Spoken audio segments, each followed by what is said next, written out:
नमस्कार, कशिश न्यूज की खास खबर मतलब बड़ी खबर के साथ आप सबों का स्वागत है। मैं हूं संतोष सिंह और आज इस बड़ी खबर की शुरुआत हम बिहार के कैबिनेट मीटिंग में जो फैसला लिया गया उससे करते हैं। जी हां, बिहार का शहरीकरण का दौर शुरू हो गया है।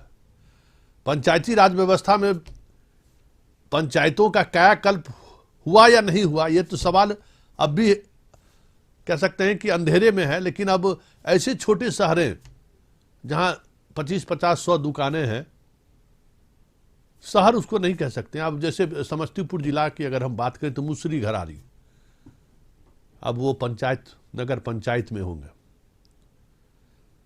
अब ये समझ से परे है कि भाई नगर पंचायत का आधार क्या है। 50-100 थाना हो गया, 50-100 दुकान हो गया तो आप नगर पंचायत बना दे, स्वाभाविक है। ऐसे 108 नए नगर पंचायत का निर्माण हुआ है पूरे बिहार में। अब 108 नगर पंचायत होंगे।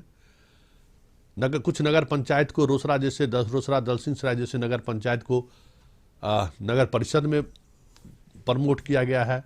समस्तीपुर को नगर निगम बना दिया गया है। मतलब अब गांव के चौराहे पर भी अगर कोई शहर नुमा कुछ 150 दुकानें बन गई हैं तो उनके डेवलपमेंट का जिम्मा अब नगर पंचायत, नगर निगम, नगर परिषद के हवाले होगा। चलिए अब हम शुरुआत करते हैं बड़ी खबर की कैबिनेट की बैठक से। चलिए, बिहार का शहरीकरण। जी हाँ, आप देख रहे हैं क्रोमा, चारों ओर शहर ही शहर है। गांव की संख्या लगातार बिहार में कम होती जा रही है। मतलब डेवलपमेंट का इंडेक्स बढ़ता जा रहा है। ऐसे ही छोटे छोटे शहरों को आज राज्य सरकार ने अपने कैबिनेट की बैठक में मुहर लगाई है। क्या खास है उस बैठक में, क्या खास हुआ, इस फैसले का क्या प्रभाव पड़ेगा आने वाले समय में। जो इस तरह के छोटे शहर हैं उनको अगर नगर का दर्जा दिया गया है तो उससे क्या लाभ होगा, इन सब चीज़ों पर हम चर्चा करेंगे। चलिए सीधे इस बैठक के बाद नगर विकास विभाग के जो सचिव हैं आनंद किशोर, उन्होंने क्या कहा है पहले जरा ये सुनते हैं। उसके बाद हम अपने रिपोर्टर के पास चलेंगे, मरगूब आलम के पास, कि इस बैठक में जो निर्णय लिया गया है उसका क्या दूरगामी प्रभाव पड़ेगा। आज नए नगर निकायों के गठन की स्वीकृति दी गई है राज्य सरकार द्वारा, और जो पुराने नगर निकायों के उत्क्रमण के प्रस्ताव हैं, इनके फलस्वरूप राज्य में ऐसे कई पंचायत हैं जो पूर्णतः इन शहरी क्षेत्रों में सम्मिलित हो गए हैं, और कुछ ऐसे पंचायत हैं जो आंशिक रूप से इन शहरी क्षेत्रों में सम्मिलित होंगे। जो भी पंचायतें पूर्णतः नगर निकायों में सम्मिलित हो जाएंगी, उन पंचायतों में अब चुनाव नहीं होंगे, क्योंकि अगले वर्ष आगामी 2 से 3 माह के अंदर पंचायत चुनाव की अधिसूचना निर्गत की जानी है, और उसके 1 से 2 माह के अंदर पंचायतों का निर्वाचन किया जाना है।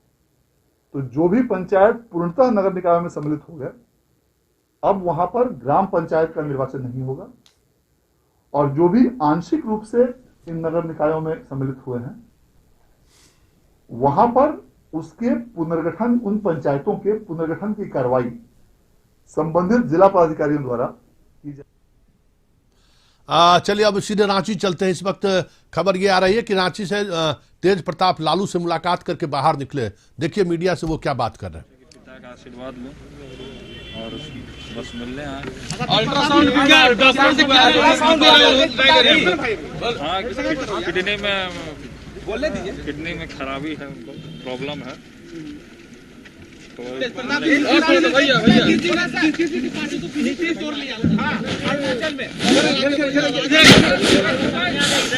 नीतीश जी के पार्टी को उनका मौजूद जो है नीतीश कुमार जी की पार्टी का वो खत्म हो चुका है पूरे तरीके से, और सब जगह से टूट ही टूट हो रहा है। अब बहुत जल्दी सरकार गिरने वाला, बिहार का क्या स्थिति, बहुत जल्दी सरकार गिरने वाला है। बिहार में सरकार गिरने वाली है जल्दी। बहुमत में हम लोग से ज्यादा है क्या दोनों? दो डबल इंजन की जो जुड़ाव सरकार है वो बहुमत में हम लोग से ज्यादा तो है नहीं, बहुमत में तो कम है। और तो ऐसे ही भाग गए हैं।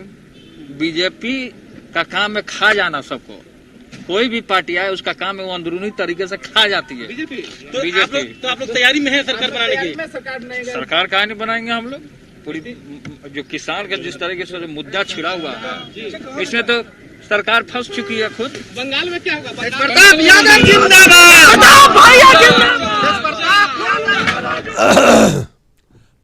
जिंदाबाद। अब तेज प्रताप से बिहार की राजनीति की बात करिएगा तो सवाल इसी तरीके का जवाब मिलेगा आपको कि सरकार गिरने वाली है। वहाँ जो मौजूद पत्रकार हैं तेज प्रताप के जवाब को कितने गंभीरता से लिए होंगे ये नहीं मालूम, लेकिन हमें मालूम है कि तेज प्रताप के इस बयान का क्या मतलब है कि सरकार गिरने वाली है। इतना ही नहीं, एक बड़ी बात इन्होंने ये कह दी कि जिसके साथ बीजेपी के जो साथ हैं पहले वो साथी के काहे वो खात्मा करते हैं। जो लड़ रहा है फिर उसको जो बीजेपी से सीधे लड़ाई लड़ रही है उसको कोई नुकसान नहीं करता है। जो साथ है नुकसान बीजेपी उसी को करती है। ये सियासत में इन दोनों काफ़ी चर्चा में है कि बीजेपी अब नीतीश कुमार साथ में है तो अरुणाचल की सारी उनके विधायकों को बीजेपी में शामिल कर लिया, जबकि ये राष्ट्रीय परिषद की बैठक आज से शुरू होने वाली थी। उन विधायकों के लिए विशेष तौर से पटना में होटल का इंतजाम किया गया था और अब देखिए कि वो जदयू में शामिल हुए, जबकि अरुणाचल प्रदेश में सरकार बनाए रखने के लिए जदयू के विधायकों की जरूरत ही नहीं थी। पहले ही 41 सीट जीत चुकी है वहां पे बीजेपी। चलिए संदीप, मुलाकात हुई, क्या बात हुई? खास करके जो नॉन पॉलिटिकल बातचीत है पिता पुत्र के बीच मुलाकात के बाद क्या खास आपको लगा कि तेज प्रताप के आने का क्या मतलब रहा होगा? जी, तेज प्रताप लालू प्रसाद यादव से यानी अपने पिता से मिलकर निकल गए हैं और जिस तरह से मिलने के बाद उन्होंने बयान दिया है, एक बार फिर से कहा नीतीश सरकार पे निशाना साधते हुए उन्होंने यह कहा है कि बिहार में सरकार बनाएंगे, क्योंकि जिस तरह से यदि बिहार में जो काम चल रहे हैं कहीं ना कहीं वह उससे संतुष्ट नहीं है, ना वहाँ की जनता इससे संतुष्ट है और यही वजह है कि वहाँ एक बार फिर से कह सकते हैं बदलाव की स्थिति उत्पन्न होगी और फिर से वहां पे सरकार हम मिल के बनाएंगे। जी, सरकार और सियासत से अलग अगर हम बात करें तो तेज प्रताप कुछ ऐसे बयान देने के माहिर रहे हैं जिससे विवाद उत्पन्न होता है। तेज प्रताप पर एक मामला भी दर्ज हुआ था पिछले बार जब ये बिना कोरोना के काल में ये बिना अनुमति के पहुंच गए थे। उस मामले में ये जमानत पर हैं या फिर पुलिस के हमदर्दी पर वो वहां पे पहुंचे हैं? जी, यदि फिलहाल बात करें तो उनको जो जिला की तरफ से सुरक्षा मिली हुई है तो कह सकते हैं कि जो विवाद पहले था वो अभी फिलहाल जमानत पे ही है। यही वजह है कि आज फिर से उनकी मुलाकात लालू प्रसाद से हो गई है और लालू प्रसाद से कह सकते हैं 2 घंटा लगभग वे रिम्स के पेइंग वार्ड में रहे, जिसके बाद वे यहाँ से निकले हैं। हालांकि यदि उनसे जो बातें हुई या फिर उन्होंने जो निकल के मीडिया के समक्ष रखा तो कहीं ना कहीं सरकार बीजेपी जो जेडीयू की सरकार है उस पर एक बार फिर से पलटवार या निशाना कह सकते हैं निशाना साधा है। और जिस तरह से उन्होंने कहा कि लालू जी का जो स्वास्थ्य है पहले की तुलना में बहुत अच्छा नहीं है और यही वजह थी कि उनसे मिलने आए थे और कई इन स्वास्थ्य के अलावे कई और भी चर्चाएं हुई और इन्हीं चर्चाओं को उन्होंने मीडिया के समक्ष साझा किया। जी, बहुत बहुत धन्यवाद। लालू जी के स्वास्थ्य में अभी भी सुधार नहीं हुआ है, ये महत्वपूर्ण बात है। चलिए हम आज राष्ट्रीय कार्यकारिणी की बैठक है जदयू की और ठीक बैठक से पहले बीजेपी ने जिस तरीके का करंट दिया है उसका प्रभाव भी दिखने लगा है कि पटना के सड़कों पर जहां कहीं भी बीजेपी का झंडा और बैनर दिखाई दे रहा था आज वहां से उस झंडा और बैनर की जगह पे जदयू का झंडा और बैनर दिखाई दे रहा है। आज और कल ये 2 दिनों का ये मंथन शिविर होगा या मंथन चलेगा और इसमें देश भर के जितने भी जदयू के बड़े नेता हैं उनके पटना आने का सिलसिला शुरू हो चुका है। केसी त्यागी से लेकर तमाम सांसद विधायक जो भी राष्ट्रीय कार्यकारिणी के पदाधिकारी हैं सारे पदाधिकारी पटना पहुंचने लगे हैं। आज शाम 5 बजे से इसकी बैठक की शुरुआत होगी और इस मामले में हमारे साथ हमारे ब्यूरो चीफ अशोक मिश्रा जी जुड़ चुके हैं। जरा अशोक मिश्रा जी से ही समझना चाहेंगे कि इस कार्यकारिणी की बैठक का मतलब क्या है। उनकी पार्टी राष्ट्रीय पार्टी बनने के लिए आगे कदम बढ़ा रही थी, बिहार में झटका लगा। इस झटका से जदयू उबरा भी नहीं था कि अरुणाचल प्रदेश में खोप सहित कबूतरा इनाम वाली बात हो गई। क्या चल रहा है जदयू और बीजेपी के रिश्ता का? इस कार्यकारिणी की बैठक में कुछ चीजें सामने आएंगी। देखिए संतोष जी, 2020 नीतीश के लिए बेहतर नहीं रहा। 2019 में अप्रैल महीने में अरुणाचल प्रदेश का चुनाव हुआ था और जदयू ने वहां पे 15 सीटों पर अपने उम्मीदवार खड़ा किए थे, बीजेपी से अलग होकर के स्वतंत्र चुनाव लड़ा था जदयू, और 7 सीटों पर जदयू को सफलता भी मिली थी, यानी कि 50% सीट जदयू के कब्जे में आई थी। हालांकि जदयू के समर्थन की जरूरत बीजेपी को नहीं मिली और 60 सदस्यों वाली अरुणाचल प्रदेश में 41 सीटें बीजेपी जीत करके वहां सरकार में थी। जैसा कि आपने कहा कि बीजेपी को जदयू के विधायकों की जरूरत भी नहीं थी, लेकिन जदयू के राष्ट्रीय कार्यकारिणी की बैठक के ठीक पहले, एक दिन पहले, नीतीश कुमार की पार्टी का एक तरह से सफाया कर देना, बीजेपी की क्या रणनीति है, क्या सौगात दिया है, इसको नीतीश कुमार बखूबी समझ रहे हैं। नीतीश कुमार यह समझ रहे हैं कि आखिर बीजेपी ने उनके साथ ऐसा क्यों किया है, लेकिन नीतीश कुमार के सामने विवशता है, अभी लाचारी है कि चूंकि वो बीजेपी कह सकती है कि अरुणाचल में हमारा जदयू के साथ कोई अलायंस नहीं था और अरुणाचल की जो राजनीतिक स्थिति है उसको लेकर के जदयू के जो सदस्य हैं, एमएलए हैं, हमारे पास आए तो हम उन्हें रोक कैसे सकते हैं। तो ऐसी परिस्थिति में बीजेपी के खिलाफ नीतीश कुमार कुछ बोल नहीं सकते हैं। लेकिन चूंकि ये राष्ट्रीय कार्यकारिणी पहले तय हो चुकी थी और इसका मेन मकसद यही था कि नीतीश कुमार और उनकी पार्टी को लग रहा था कि बहुमत मिलना तय है, सरकार बननी तय है, तो सरकार का जश्न मनाया जाए। और वो पटना में कोरोना काल को लेकर के ये इस जश्न को मनाने की तैयारी थी। और ऐसा पहले भी होता आया है कि नीतीश कुमार ने जब भी सत्ता संभाली है उसके बाद राष्ट्रीय कार्यकारिणी और राष्ट्रीय परिषद की बैठक होती रही है। नीतीश कुमार को धन्यवाद भी देते हैं पार्टी के कार्यकर्ता नेता और फिर नीतीश कुमार अगली रणनीति का खुलासा भी करते हैं। लेकिन इस बार नीतीश कुमार और जदयू के लिए यह साल काफी दुखद रहा। जहां तक जदयू की सफलता का बात है विधानसभा में, तो जदयू को निराशा हाथ लगी है और वह दूसरे पायदान से खिसक कर तीसरे पायदान पर आ गई है और बीजेपी अब बड़े भाई की भूमिका में है और नीतीश बीजेपी के कंधे पर सवार होकर के सत्ता में है। तो ऐसी परिस्थिति में इस कार्यकारिणी की जो बैठक होगी, आज तो पार्टी पदाधिकारियों की बैठक है शाम 5 बजे से, और उसमें तय होगा कि किन किन मुद्दों पर मंथन होगा। कल जब राष्ट्रीय कार्यकारिणी की बैठक होगी और फिर राष्ट्रीय परिषद की बैठक होगी तो उसके पहले कौन कौन से एजेंडे शामिल किए जाएं और राष्ट्रीय कार्यकारिणी में किन किन मुद्दों को पर लेकर के मंथन होगा। तो कई मुद्दे बीजेपी जदयू के पास हैं। अभी वो राष्ट्रीय राजनीति की बात छोड़ दीजिए, पार्टी के अंदर ही कई गंभीर मुद्दे हैं। सबसे पहला मुद्दा है कि बिहार में जो परफॉर्मेंस रहा है वह बेहतर नहीं रहा है, पार्टी इस पर चिंतन करेगी। दूसरा मुद्दा है कि अरुणाचल प्रदेश में जो स्थिति बदतर है उस पर चर्चा करेगी। और तीसरी जो सबसे बड़ी बात है कि जो किसान आंदोलन है समूचे देश में, उससे इतर जदयू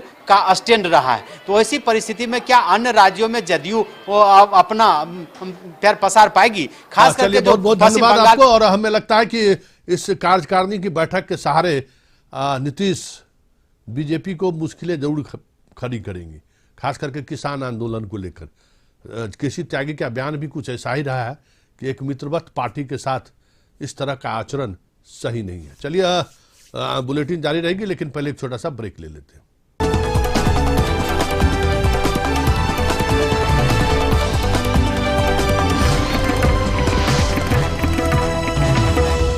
ब्रेक के बाद एक बार फिर से स्वागत है और अब रांची की खबर पर चलते हैं, जहां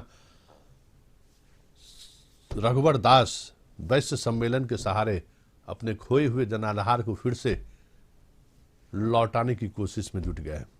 बुरी तरह से वैश्य डोमिनेटेड कॉन्स्टिट्यूंसी से चुनाव लड़े, जमशेदपुर से वो चुनाव हार गए। जमशेदपुर जैसे शहरी कॉन्स्टिट्यूंसी से जहां बीजेपी को मात देना बड़ा मुश्किल था। प्रधानमंत्री से लेकर गृह मंत्री तक उनके कॉन्स्टिट्यूंसी में रैली किए, लेकिन मुख्यमंत्री को वो बचा नहीं पाए, वो खुद चुनाव हार गए।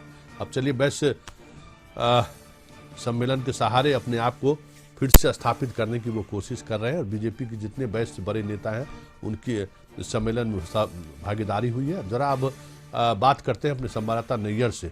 नैयर, क्या खास रहा इस बैठक में, क्या चल रहा है वैश्य के इस कार्यकर्ता सम्मेलन के दौरान?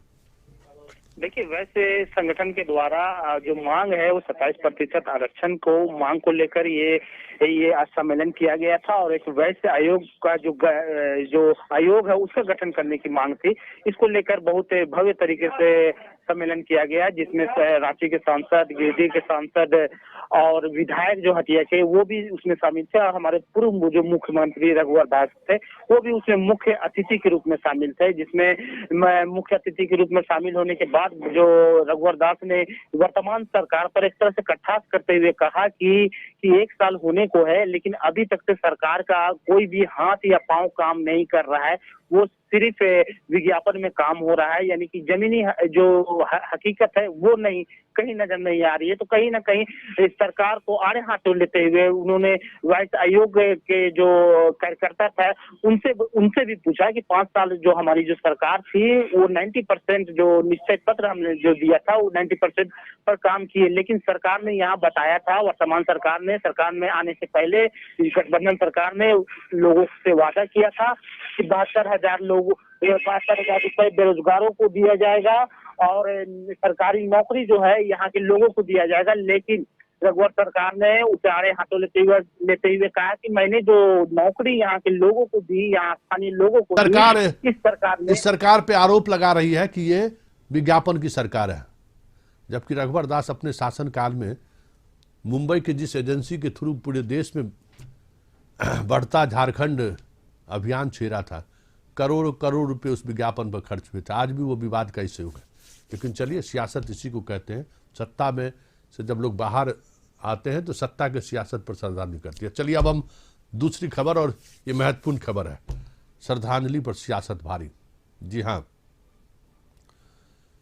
विमला देवी अपने आप में एक मजबूत महिला के रूप में इनकी पहचान रही है। ये ठाकुर प्रसाद की पत्नी रही हैं। रविशंकर प्रसाद की पहचान भी ठाकुर प्रसाद की वजह से ही है। इनके श्रद्धांजलि सभा में मुख्यमंत्री नहीं पहुंचे, जदयू के कोई मंत्री या पार्टी के पदाधिकारी कोई नहीं पहुंचे, कई बीजेपी के बड़े नेता भी कन्नी काटते हुए दिखे। तो ये श्रद्धांजलि सभा में इस तरह की बेरुखी वाकई में चर्चा का विषय है।